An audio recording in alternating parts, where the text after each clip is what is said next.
Gallery, the Speaker of the Northern Ireland Assembly, William Hay, MLA.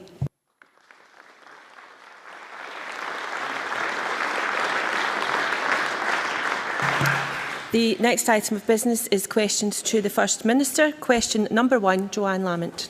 Thank you, Deputy Presiding Officer. To ask the First Minister what engagements he has planned for the rest of the day. First Minister. Engagements to take forward the Government's programme for Scotland. Joanne Lamont. Thank you. The First Minister told the BBC's Today programme last week, and I quote, "We are going into talks with President Barroso and the European Commission." Can I ask the First Minister when those talks are going to take place? First Minister. Joanne Lamont will have seen the European Commission's viewpoint, which states that they haven't expressed an opinion in terms of a specific situation regarding Scotland. So all the stuff we heard before Christmas, according to the European Commission, wasn't about Scotland at all. However, they did offer a route forward. They said that if the Member State would want to ask for an opinion, then an opinion could be provided. We've made it clear to the UK Government that we could go jointly to the European Commission to find out with interest what the European Commission's view is, and then we can get that viewpoint. That seems to me an entirely reasonable suggestion, and perhaps Joanne Lamont will depart from her colleagues in the coalition government and support the positive suggestion of the Scottish Government. Joanne Lamont. I think we could work out that you didn't answer the question there, First Minister. If I can put aside what I'm asked and say about something else, might be an interesting thing to do, is not what you're supposed to do in this chamber. Because, of course, you said you were going into talks with President Barroso. And since the First Minister made the assertion that he was going to meet President Barroso before the Deputy First Minister had even received a reply to her letter asking for talks, what was the basis upon which the First Minister said he was going into talks with the European Commission? Was it the same basis upon which he said he had legal advice when he hadn't? That is, he just made it up. First Minister. Well, I have to... I think that the basis was we asked for talks with the European Commission on what seemed to be the viewpoint that they stated in December, widely reported, which applied to the case of Scotland. The European Commission has now replied saying they said no such thing. They weren't talking about a specific case.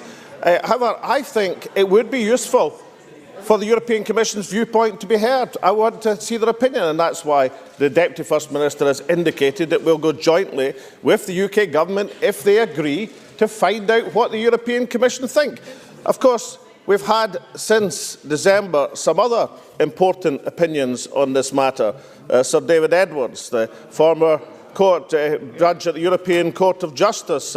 Only this week, of course, Professor David Sheffer, who seemed to profoundly support, firstly, the Scottish Government's viewpoint that we've indicated many times, that we'll negotiate our position from within the European Union. And the case of David Sheffer pointing out that, in his opinion, there should be two successor states with equal status with regard to each other. Now, these profound and important legal opinions tend to give weight to the Scottish Government's point of view. I'm sure Joanne Lamont has read them, understood them, and I'm sure she'll want to take account of them as we pursue this debate. It would be interesting, however, if Joanne will give me a second, to have an indication from the Labour Party. Order. If they, Order. with their colleagues in the Tories, are heading towards the exit door of the European Union. Joanne Lamont. Forgive me for not allowing the First Minister his soundbite before we moved on. Because, of course, although President Barroso hasn't spoken about the specific issue of Scotland, he has said that a new state, the treaties currently do not apply to a new state. And I can only assume that while the First Minister has trimmed on the monarchy, the currency, the regulation of the banks, he still does think that independent Scotland would be a new state. But you can correct me if I'm wrong in that regard. President Barroso, of course, has said he can't comment on Scotland's application to join the EU, but the Czech Foreign Minister has commented. The Czech Republic will, of course, have a veto on an independent Scotland's EU application. The Czech Foreign Minister, Karl Schwarzenberg, said Scotland would have to apply for membership. He went on to say Scotland would get a worse deal because, and I quote, a much smaller country with much less economic importance has less weight. Why do you think the Czech Foreign Minister is scaremongering like that? First Minister. Actually, Scotland is approximately the same geographical size as the Czech Republic. But incidentally, I've got the comments from the Czech Foreign Minister there. He was specifically asked, would they want to block Scotland's entry into the European Union? And he said no. So, even the Czech Foreign Minister, speaking before he realised the exit door to which UK is headed under Cameron's leadership, thought he wouldn't want to stop Scotland being a member of the European Union. If the Czech Foreign Minister doesn't want to stop Scotland being a member of the European Union, why do the Labour Party seem to cast some doubt in it? The events of the last 24 hours are very interesting in this debate, are they not? It indicates that the threat to Scotland's continued membership of the European Union doesn't come from this Parliament, this government or the people of Scotland. It comes from the banks of the Thames and a Tory coalition government who are heading towards the exit door and a Labour opposition who have still to clarify what on earth they think about it. Joanne Lamont. I know that it's the First Minister's stock in trade to miss the point. However, what the Czech Minister is making the point about is not whether they would block Scotland, but what price they would extract for Scotland's membership of the United Kingdom. And the fact of the matter is, of course, that Alex Salmond and David Cameron are like peas in a pod. They will always put.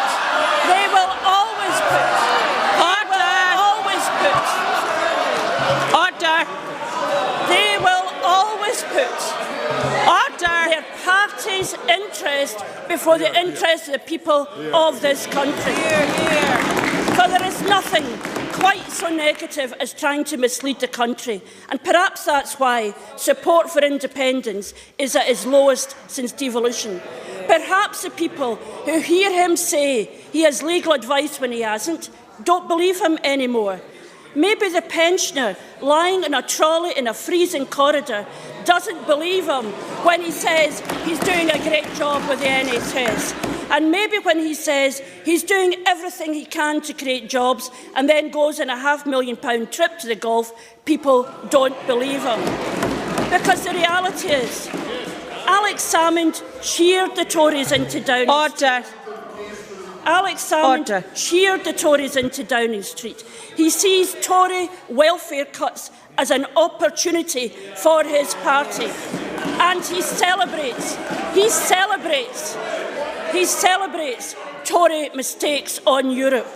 In fact, isn't it the case? He loves the Tories so much, he has taken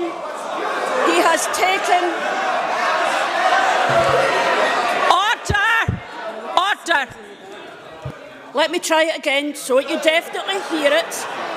In fact, is it the case he loves the Tories so much he has taken support for independence down to Tory levels of popularity? First Minister. I think Joanne Lamont should try it many times again to try and get it right. I'm not the one who's in the Better Together campaign handing love with the Conservative Party. Now, amid all that fluff and nonsense, there was a serious point about the National Health Service. And let me make it clear that it's not acceptable in the National Health Service for a patient to wait 8 hours, less alone an 84-year-old man from Glasgow. But the National Health Service conducts 1.5 million accident and emergency admissions in a year. It's up about 6% over the last few years. And I've been looking back because not all of these admissions are conducted in the manner that we would like, and that is inevitable in an organisation, any human-led organisation. But you can measure whether the National Health Service is improving or not. And the facts are that when we took office in September 2006, 90.3% of patients waited less than 4 hours in accident and emergency across the National Health Service. In September 2012, 95% of patients waited less than 4 hours. These are the facts of improvement in the National Health Service, which must be driven forward so we don't have any individual cases of 84-year-olds waiting 6 hours. I've dealt with Joanne Lamont's alliance with the Conservative Party. Well, you know, if the Labour benches don't like it, then they shouldn't be hand in glove with a Better Together campaign. The point of the European Commission is not that they say they're not going to comment. They say they haven't commented on the Scottish situation, but allow the opportunity for the member state to go to find out the European Commission's opinion. I'd like to hear the European Commission's opinion, which is why the Deputy First Minister has indicated that we would be willing to do that in a joint submission. Unfortunately, Joanne Lamont's allies in the Conservative Party don't seem, and Liberal Party for that matter, don't seem to have any enthusiasm. I wonder why. Is it because the proposition that comes forward from the Unionist parties that somehow energy-rich, fishing-rich, renewable-rich Scotland would not be welcomed with open arms into the European Union is absolutely incredible, and in contrast to the anti-European attitudes prevailing in the House of Commons, then many, many people across the continent would welcome a pro-European Scotland into the community of nations.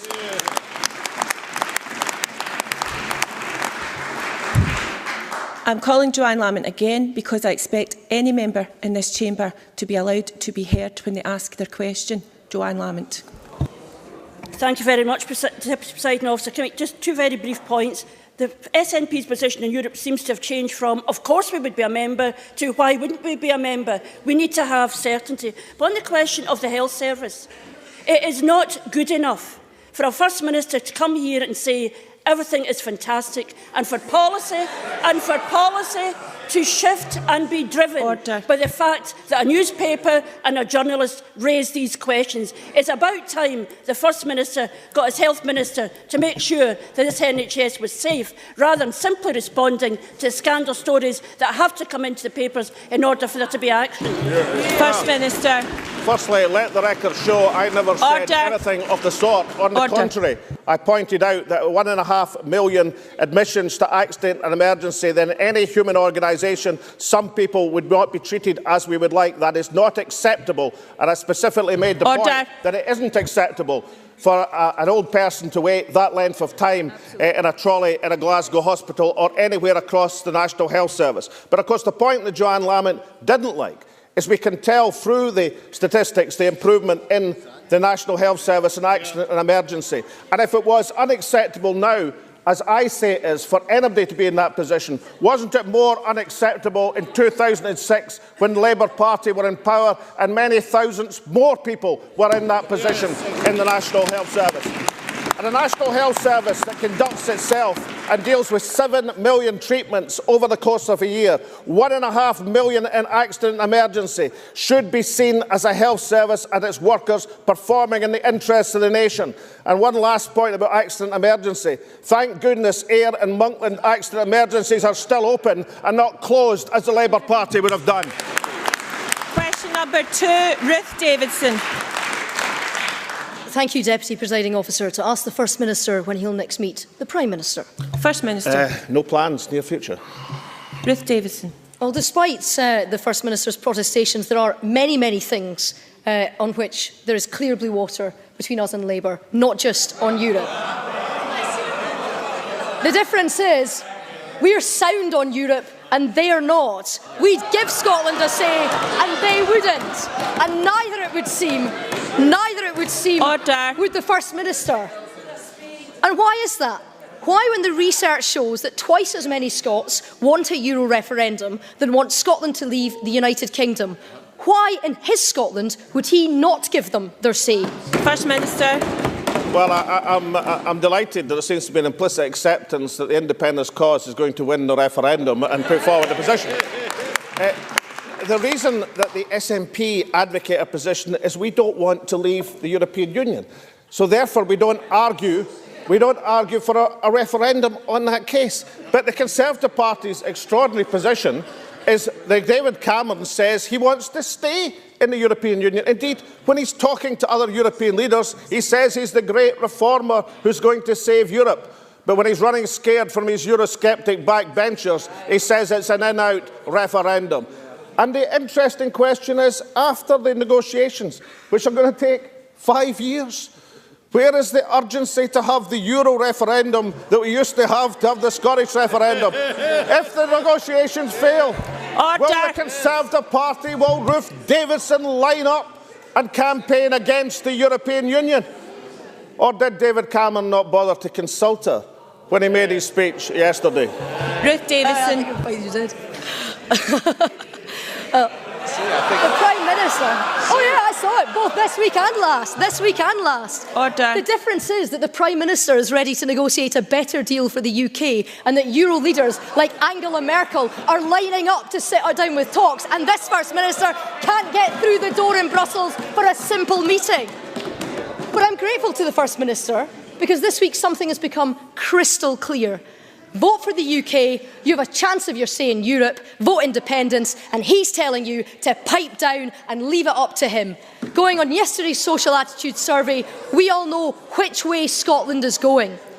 We also know that this First Minister is old enough to have had his say on Europe decades ago, but no one in Scotland under 55 ever has. Order. No one under 55 in Scotland has ever had their say on Europe, and in this First Minister's world, they never will.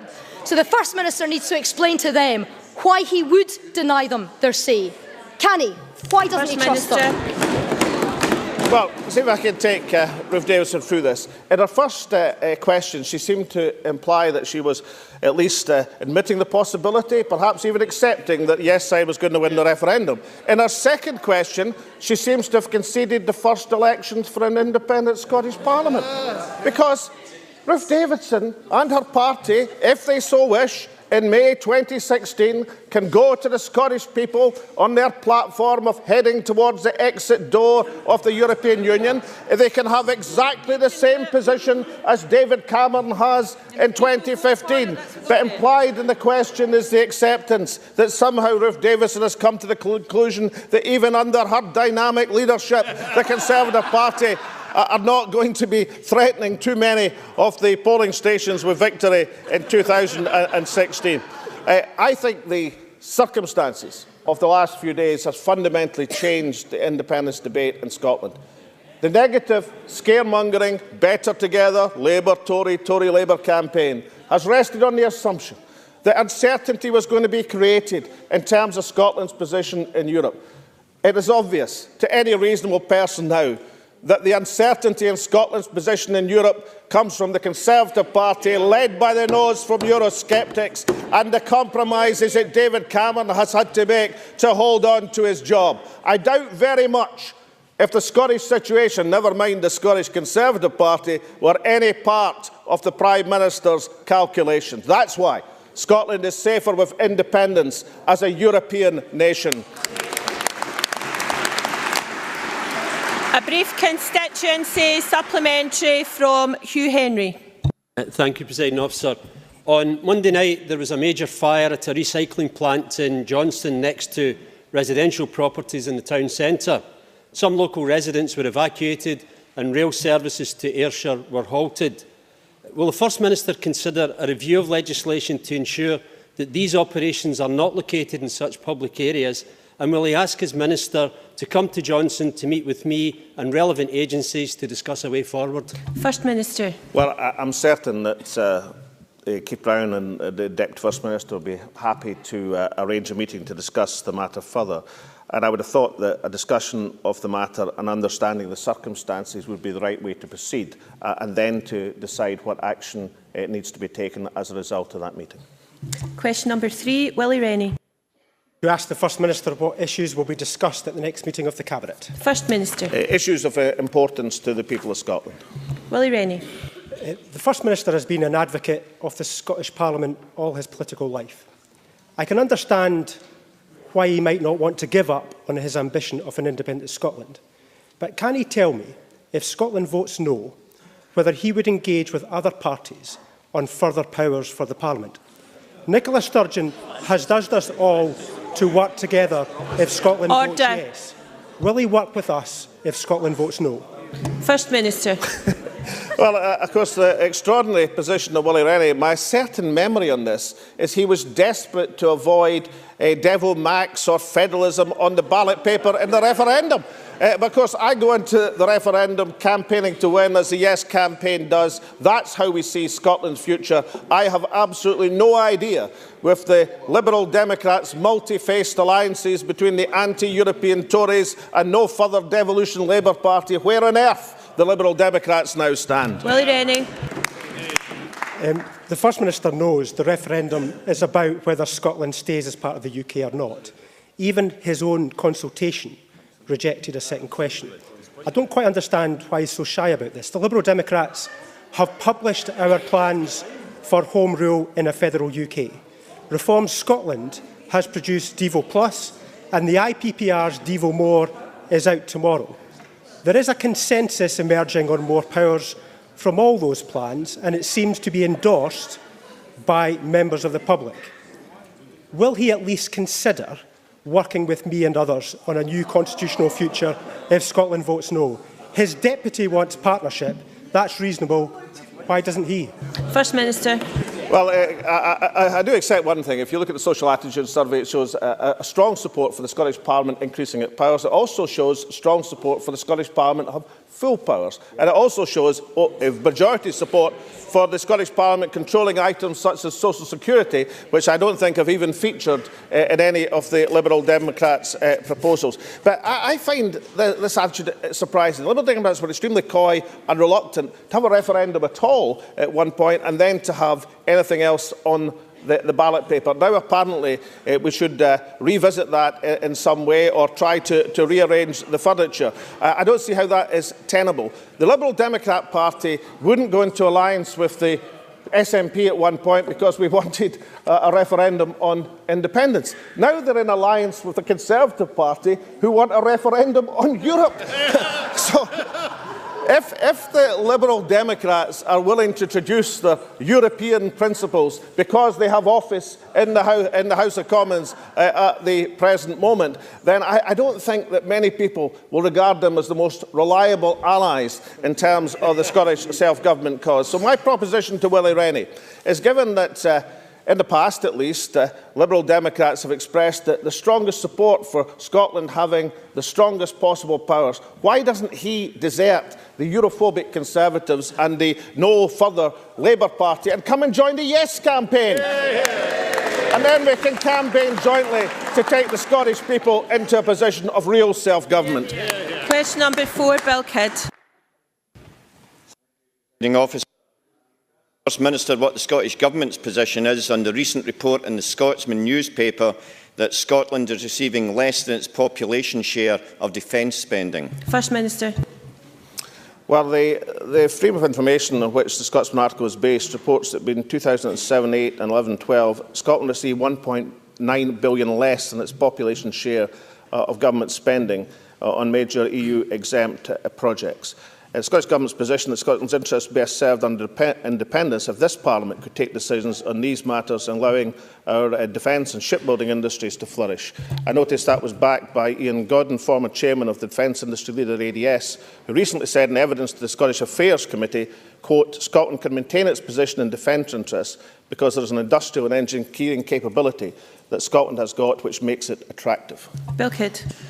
I thank the First Minister for that answer. The First Minister will be aware that the MOD announced earlier this week that up to 5,000 job losses are expected as a result of further army redundancies. Can I ask the First Minister if the Scottish Government will raise this issue with the UK Government and seek clarity on how Scotland may be affected by these redundancies? And does he think that instead of wasting billions of pounds on the obscenity of nuclear weapons, this money would be better spent on maintaining the front line? First Minister.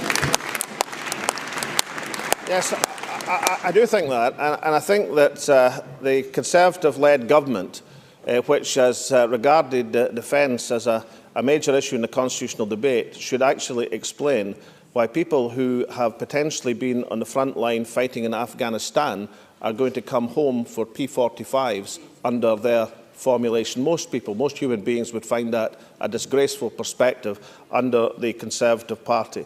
I also note, in terms of Trident, a correction in the Herald newspaper. It seems that the previous jobs estimates that were quoted are based on double and triple counting. So both in terms of the real redundancies in defence which are happening under the Conservative-led government and the waste of expenditure of billions on a system of mass destruction, I think it would be far better if these areas were under Scottish control. Supplementary, briefly, Rhoda Grant.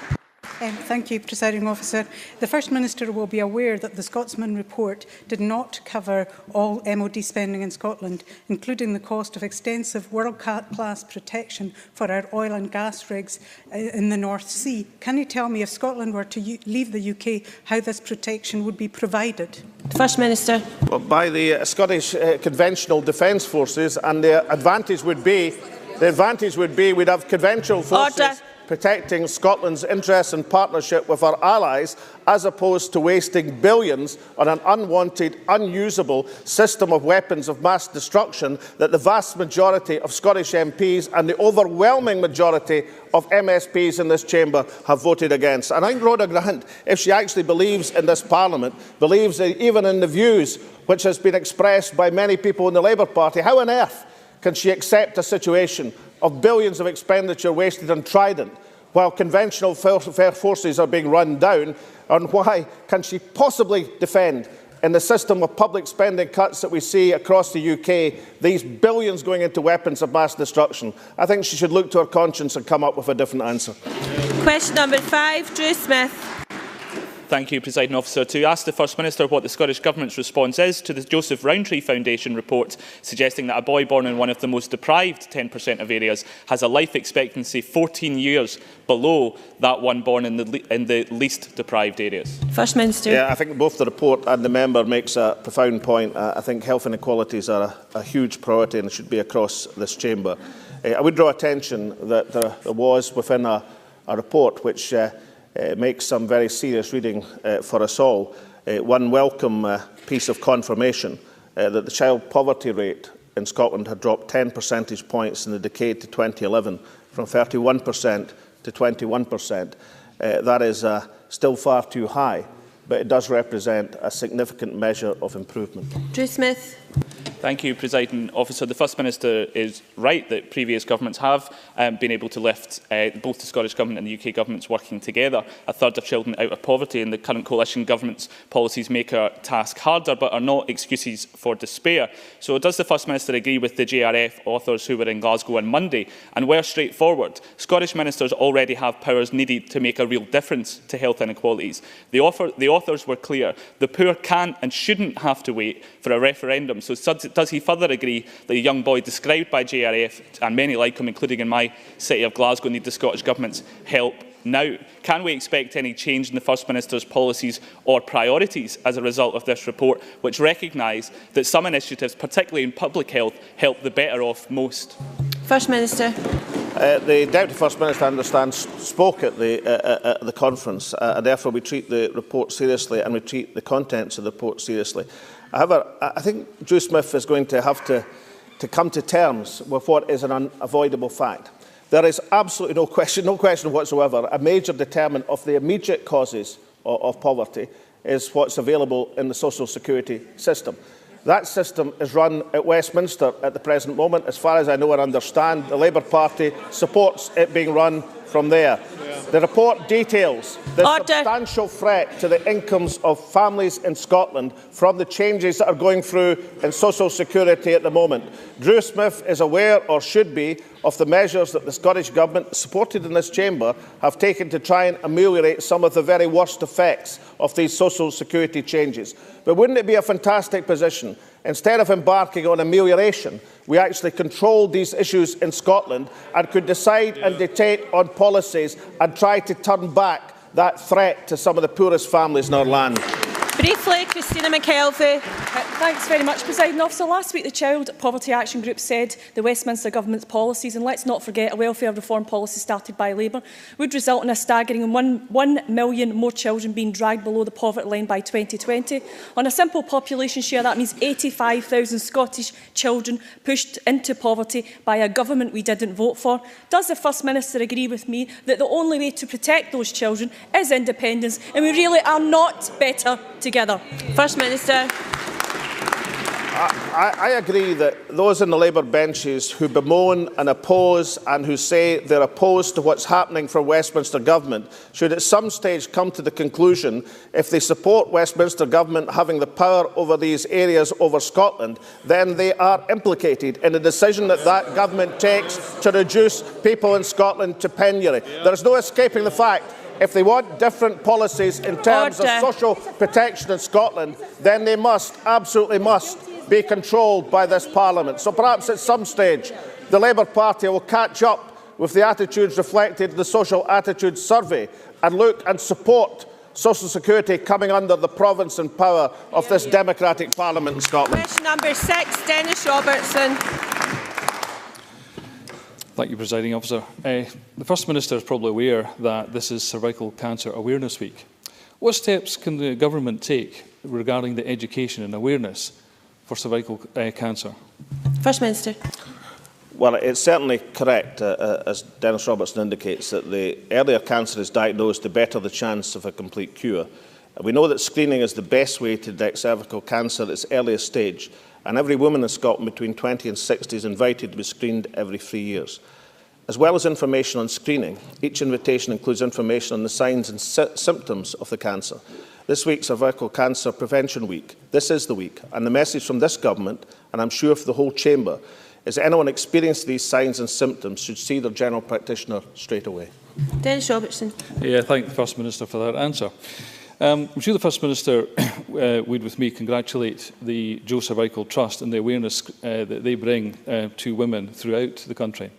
What coordination within the health boards can the First Minister ask for in terms of the awareness regarding, because there is a decline in the number of women actually attending screening? First Minister. I think that's an important point that Dennis Robertson raises. There's a 30 million Detect Cancer Early programme, and it obviously highlights the screening programmes available. We also work with NHS boards, including the responsibility for publicising screening within their local areas, and GPs play a pivotal role in highlighting the benefits of screening to their patients. Nationally, the information we provide for NHS Health Scotland is a key to allowing women to make an informed choice. But I'd be delighted to arrange a meeting with the Health Secretary and Dennis Robertson to take forward and to look in particular at these worrying indications that perhaps that information is not getting through to the fullest extent. Thank you. That concludes First Minister's questions. Before we move on to the next item of business, I will allow a short pause to allow members who are not participating in the next debate to leave the chamber and for the public gallery to clear before we move on to members' business. Could I ask the public gallery to clear quietly, please?